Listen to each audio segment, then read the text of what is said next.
Hey everyone, Katharine and Dave here from Fantasy Fitnessing, and we're just going to do a little Rogue Invitational recap show, kind of looking how things panned out for our salary cap game.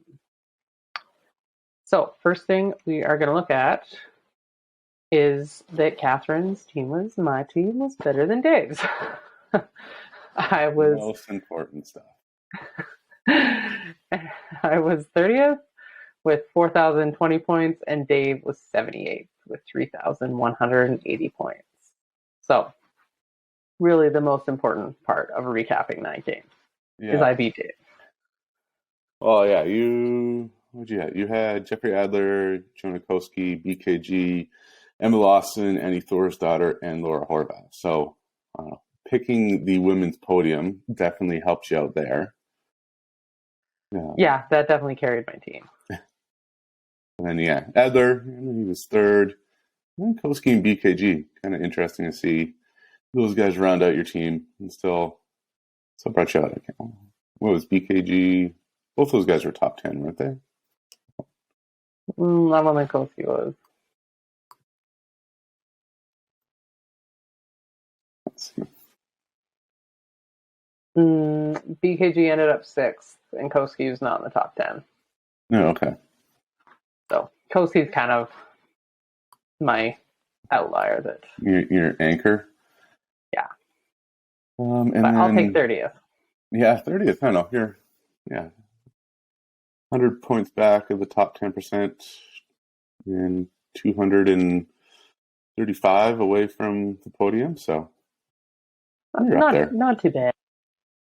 And then I was middle of the pack. I had, 38-10 points. I wasn't that far behind.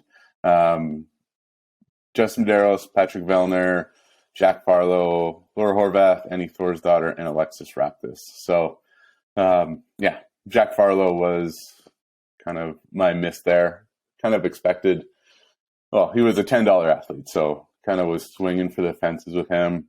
After seeing him at the Can West this summer, I kind of, had some insider information, or at least I thought, to see how he was going to do, and being a stronger event, just he had a few misses. I think obviously it's his first major competition, but whatever day it was, day 3, I was like, oh, day 3 is his day. That's when they were doing the duel, and then he bailed on the run with the bag before the finish line. I was like, oh, it's probably going to be the end of it there for him, but you kind of take the chances when you go kind of with the stars and the scrubs type of roster creation. So this one I missed. Yeah, definitely. He had 2 top 10 finishes and 11th, not bad for his first real comp, but yeah, had he not dropped that in the duel and picked up a few more points, it would have helped. Yeah, he had 2 20ths, a 19th, and an 18th, and a 17th. So that also brings it down. Yeah. Well, yeah. He's a young kid versus the strongest field there is. So totally. But yeah, he did well. He was fun to watch, and he was fun to cheer for. Sometimes I really like having those $10 athletes that you're kind of really invested in, because if they crush it, you'll crush it. But yeah, they're fun to cheer for because you're really into it. Yeah. And you were into it when watching Jack. Yes. My reaction when he dropped the bag was pretty big. It's kind of like watching football when your wide receiver fumbles or something. Yeah, exactly. On the TV. Okay, so that's how we did in the game. Hope you guys had some fun with it. Comparing with your buddies, get some people that you know around the gym playing, so then you can talk smack with them too. But so just kind of pulled a bit on who were the most selected athletes, kind of who earned the most points within the salary cap brackets and stuff like that. So we're just going to run through some of that. So starting out with the most selected athletes. Just on the women's side, so what is it? Laura Horvath was leading the way at 59%. Annie Thorsdottir was 56%, so both of them are up there. Olivia Kerstetter, 23%, so I think for the women's side, when people were taking that wild card, it was Kerstetter. Then Ellie Turner at 21% and Gabriella Megala at 21%. So interesting to see such a wide spread with Horvath and Thorsdottir both being over 50%. But then you look at it and what was it? The top 10, 11, the top 11 teams all had Horvath and Thorsdottir on the team. So the popular picks were also the correct picks. Totally, because like Horvath, Thorsdottir, Turner, and Megala were all top 5. So over half the teams all picked someone from the top 5. And then Kerstetter was just everybody's $10 pick. Yeah. Which we all, lots of lineups had the $10 pick, and Kerstetter just seemed to be the most popular one. On the men's side, Justin Daros was 53% of teams, Roman Krennikov 43%, Patrick Vellner 34%, Chandler Smith 27%, and Jeffrey Adler 24%. So it was interesting to see kind of the top athletes from the games were up there. I'm surprised not to see Ricky Garrard on this list, just given his podium finish in Madison. I would have expected him up in this kind of top 5 list as well. So like 16% of the teams picked Ricky. Okay. So interesting. Not really, but yeah, I don't know, maybe he still is sort of the bad guy that people are cheering against versus picking. But it's interesting that, again, those top 5 most often selected were the top 5 guys at Rogue. Yeah. It's like you guys all know exactly what you're doing. Yeah. It's awesome. Yeah, I guess, Ricky was also a $60 athlete as well, so it could have been kind of the third best option at $60. So yeah, that could have been it for sure. If we had dropped him down to 50, he might have been a lot more selected athlete for sure. But he did great at the game, so he couldn't come cheap. No, I guess what was interesting, Chandler Smith 27%. So basically, he was a $20 athlete just because he went through the qualifier. We went back and forth on how much to price him, considering his rocky history, or not rocky history, but he didn't qualify for the games this year. He was kind of middle of the pack at Granite Games, but then wins the qualifier, so we put him with the other qualifiers, and that was kind of a gift to people who picked him. Yeah, it's kind of like he was the like $10 athlete, highly selected on the men's side. Yeah. So there's no other place to put him other than down low after not making the games, not really knowing where he's standing. The only other thing we've seen him at is Can West, which the field wasn't quite deep enough to really assess where he would sit amongst like the Rogue guys. So it's good for him. It was awesome to watch him. It was great. Yeah, it was awesome to see him come back kind of on the podium, but then also just kind of putting him back at where he should be and kind of where we hope to see him from a fan perspective. It just reminded me a bit of Sam Quant last year, who also missed the games, showed up, performed well, not as well as Chandler did, but performed quite well at Rogue, and then bounced back to a 4th at the games this year. So hopefully we can see something from Chandler next year. Yeah, it's a tough sport that if you have a bad weekend, if you're not feeling 100%, so many different factors come into play, and then you miss the games. Like there's no second chance. Your next chance is the next season. So it's a bit of a tough sport that way. So yeah, comeback stories are awesome. Good to see. But looking at it from a fantasy perspective, Chandler Smith was on the top 21 teams on the leaderboard there. So took to team 22 to find someone who did not have Chandler Smith. So if you're going to finish at the top, you needed him. And then kind of nerded out a bit with some of the kind of statistical options there. And I think if you wanted to finish in the top 10, or top 10%, I should say, of teams in the salary cap challenge, there were, was it 241 different options you could have done to stay within the budget range, and 240 of them had Chandler Smith. So really, if you're going to be at the top of the leaderboard, you needed Chandler Smith. Can't figure out which one did not have Chandler Smith, but oh, here it is. Yeah, the only way you were getting into the top 10 without Chandler Smith was Adler, Vellner, Olsen, Horvath, Ellie Turner, and Annie Thorsdottir. Interesting. Yeah. So yeah, he was the swing guy this weekend. So that's cool. All right, so you needed Chandler Smith to do good, which is fun. And then, so we kind of also pulled, like, by salary cap bracket, who was, like, the best earner within those different brackets. Yeah, so I guess looking at it, for on the women's side, we just had two $50 athletes this time, so they're the top of the group. We had Horvath and Brandon. Obviously, Horvath came out on top there.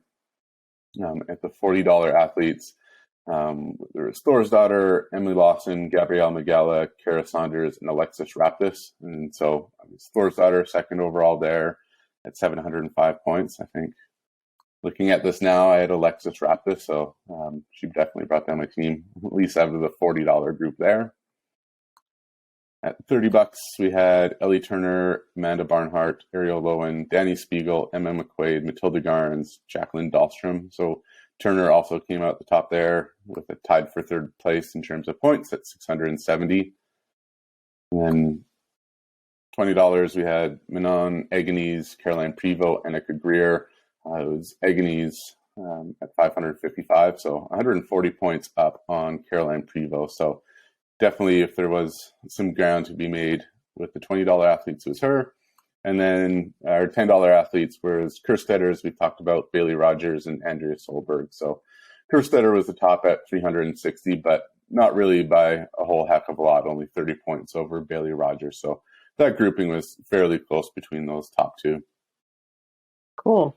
Yeah, it's like Horvath, Thorsdottir, and Ellie Turner. Well, they all had like top 3 points, so they're going to be the top earners in their salary bracket. Interesting thing. I wonder with the last time we had a $30 athlete that would have, put up that many points from the salary cap. I guess same with Chandler Smith at $20, but it was interesting if you kind of go a bit lower and have those home runs. Yeah, and that's kind of, sometimes we get messages of like, oh, somebody's too cheap, and pick them. They can absolutely swing your team. Like, if you thought Chandler Smith was cheap, you should have picked him. Yeah, I hope you picked him, Yeah, totally. Then looking at the men's side, our $60 athletes, we had Medeiros, Karnikov, and Gerard. So obviously, Medeiros was up there at 735 points. We had 45 points on Karnikov and 180 on Gerard, so it was a big pick there. On the $50 athletes, there's Adler, Vellner, Jason Hopper, and Sam Quant. So Adler snuck ahead of Vellner on that last event there in Heavy Grace and got ahead of the points that way. $40 athletes just had 3 here. BKG, Saxon Panchik, and Lazar Duchik. This one was kind of an unfair battle, just because BKG was the only one who made it through the event unscathed. I think Portar Saxon had COVID, and Lazar Duchik, sprained or rolled his ankle in the run. So both of them were not running at 100%.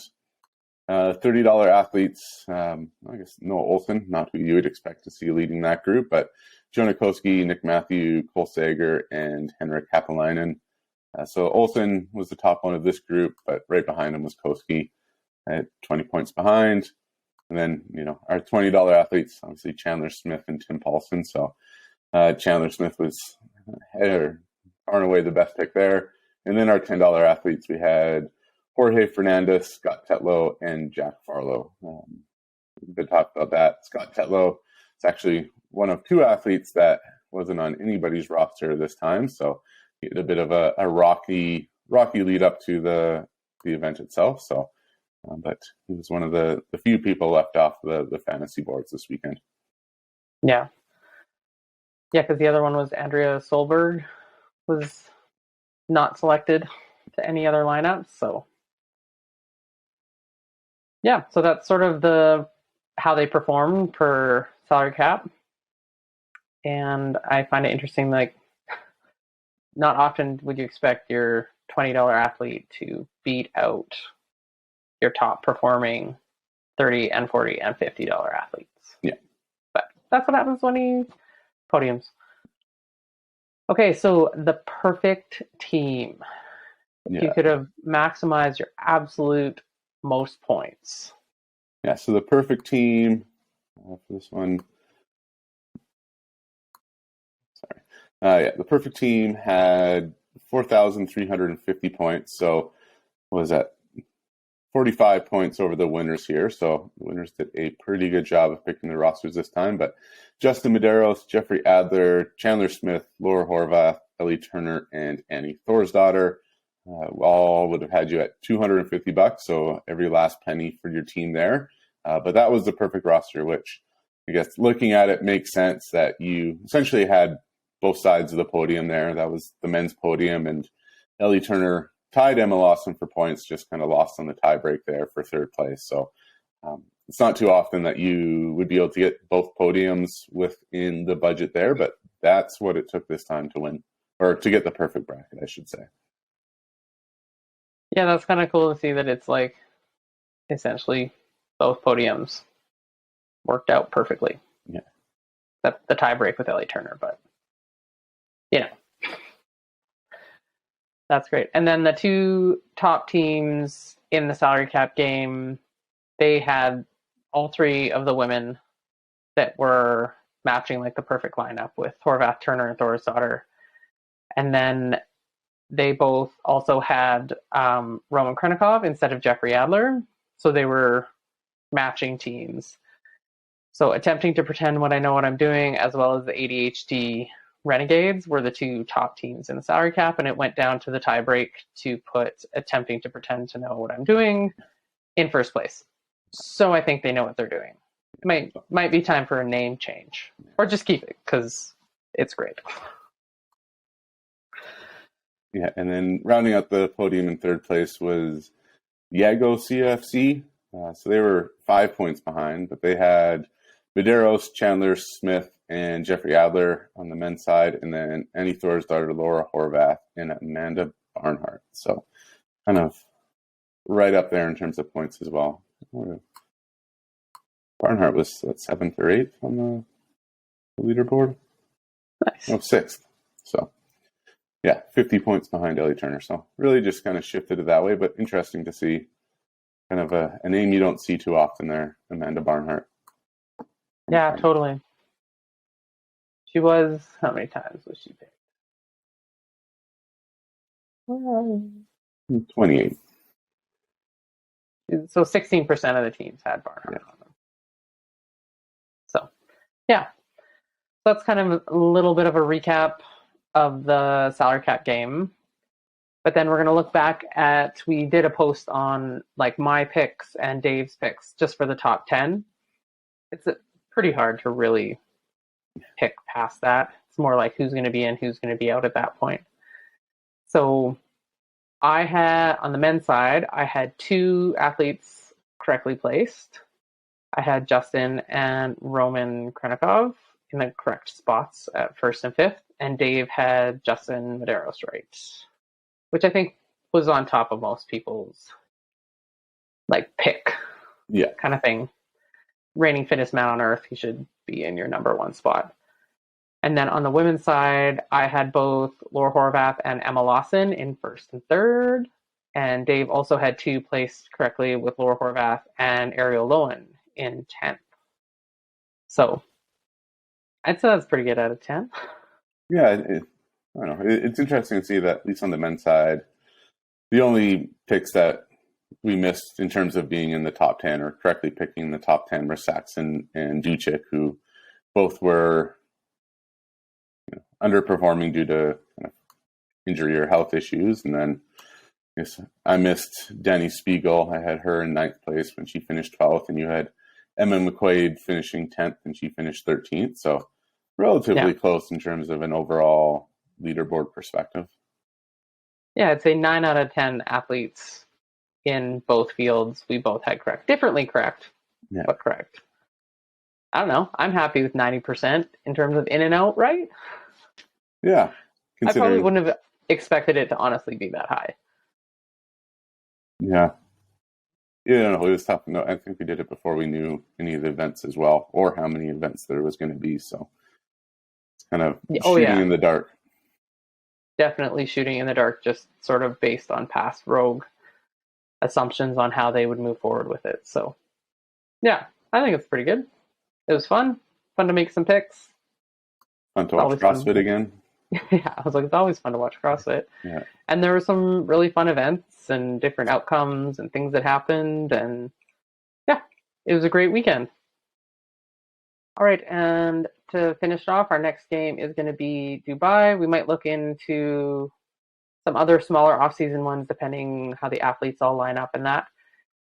But yes, make sure you're getting your lineup set for Dubai. We're also going to be running a fantasy game for the competition at the box that we go to at Barracks Fitness here in Calgary. So it's the same weekend as Dubai. So if you're in doing that, you'll also see the Barracks leaderboard. There are a few athletes that compete there that were at Can West and are kind of pushing that semifinal level. So if you want to send a Barracks Fitness battle in the Barracks lineup, feel free. And yeah, that is it for our Rogue recap show. And we will see you on the leaderboard next time we run a game. Okay.